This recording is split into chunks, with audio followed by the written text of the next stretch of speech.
Hey, I just wanted to share an anonymous post from my website, www.latterdayvisions.com. Um, it's just an anonymous post, so but it was a really good one. So here goes. After my mission, I didn't know what to do with myself. I did a few jobs just trying to figure things out. I had a CDL to drive commercial semi trucks, so I went over the road for 5 years. I used that time to do missionary work and learn more about the plan of salvation and the church and our doctrine.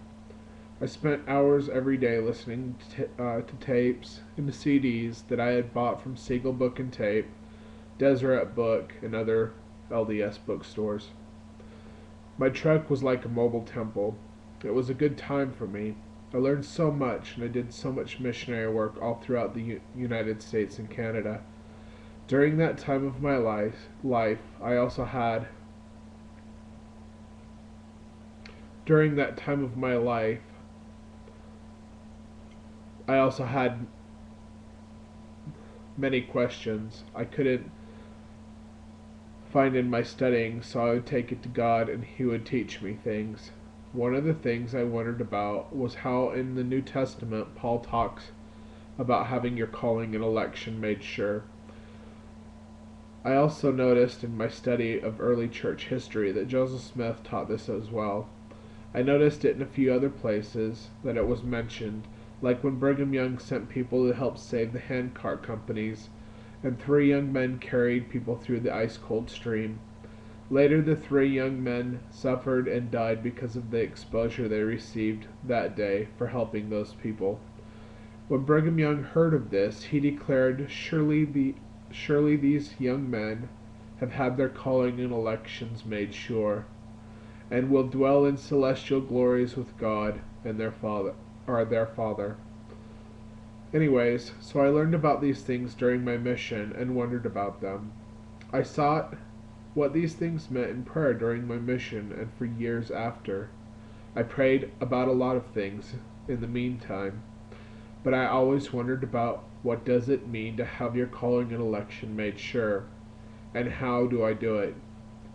One day when I was 25 years old, a few months before my 26th birthday, I was sitting on the side of the road on an on-ramp south of Beaver, Utah.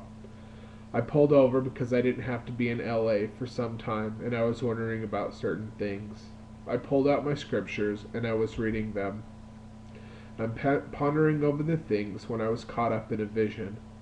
Whether it was a dream or I was taken up spiritually, I do not know. I felt like my body was still with me. I was taken to a meadow by a stream that I had lived near as a child. As I was sitting on the banks of the river in the meadow I used to camp as a child. It's still daytime and it's a sunny day. I feel the warmth on my back and the cool breeze from the north. I look around and see the spring green meadow. The small white flowers are blooming. The odor is sweet in the air. I look back at the creek. I put my hands into the pure water and wet my hair with it. It feels so good and relaxing to be back home. I feel so peaceful now. I lay down in the grass and rest. I am happy to be there. In a bit I feel the urge to get up and start walking towards the mountain cliffs that look over the meadow.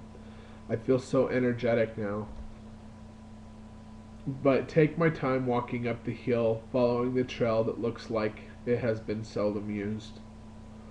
I am walking up into the foothills. I walk past the dirt road to the field where the cattle is kept. I continue walking towards the cliffs.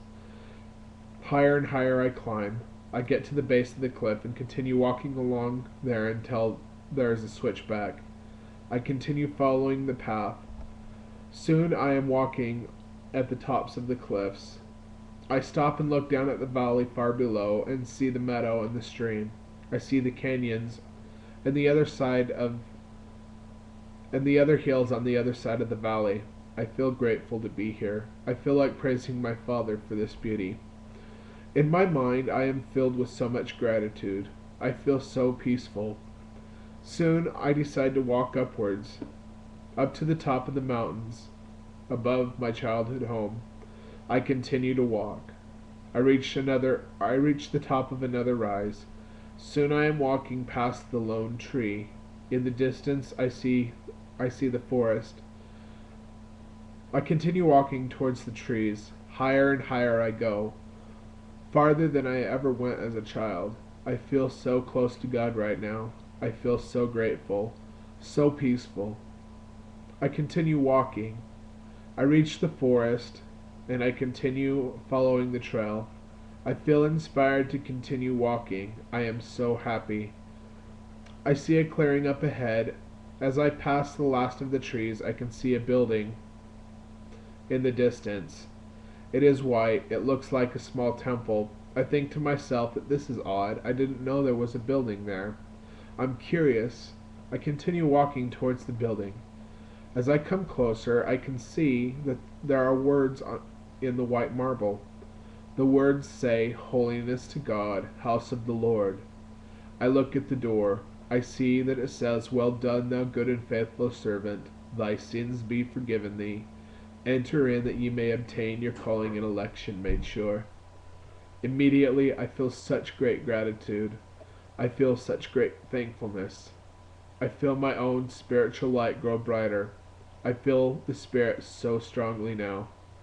The door is slightly ajar, and I feel worthy. I feel like walking in, and I feel worthy to do so. I take off my shoes and go in. There is a foyer. There is simple but beautiful furniture. The walls seem to glow. In fact, I don't see any lights. Hanging from the ceilings are crystal chandeliers. I notice that there are stones within the chandeliers. They remind me of the stones of the Jaredites. They are bright. I walk down the hallway. I see tables made of white marble. I see vases on the tables. The vases are filled with white roses. They seem to glow. It was like I could see their spirits. There are no windows. But there is a door down the hallway. As I come closer, I can see that it is not a door. It is a curtain. The curtain is thick cloth, maybe velvet. The curtains hang from an iron rod and rings that look like pure gold. I put my hand through the curtains and spread the curtains apart. I look into the room.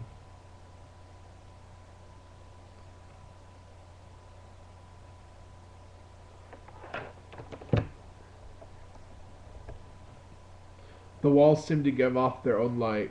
I am amazed at what I am seeing. Slowly, I walk through the curtains. As I pass from the hallway into the room, it is like walking from cold air into warm water, so different was the feeling. The power is almost overwhelming.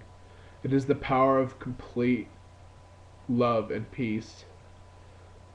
I hear a voice like unto thunder. It is powerful, but it is not loud. The voice penetrates me. It is like I hear it in my head and out and everywhere in between. I look down the room. It is long. I see a light about 3 feet above the ground. The light is about 5 to 6 feet high. I walk towards the light slowly. Slowly as I get closer, I notice that it is a person. Slower now, I walk towards the light. I know him. He looks like Jesus, but somehow I know this is my Father. When I notice this, I fall to my knees.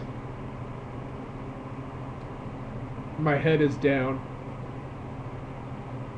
He tells me to come near, thou good and faithful servant. I look up, and his arms are open towards me. I get up and go towards him with tears in my eyes. I wrap my arms around him. He puts his arms around me, and I hold on tight. I feel like a child, my head against his chest. I softly whisper, "Thank you. Thank you, Father. Thank you for finding me and preparing me and forgiving me." There are tears in both of our eyes. I am so thankful to be home again. I feel the purifying love of God emanate through me. He tells me that I have passed the test.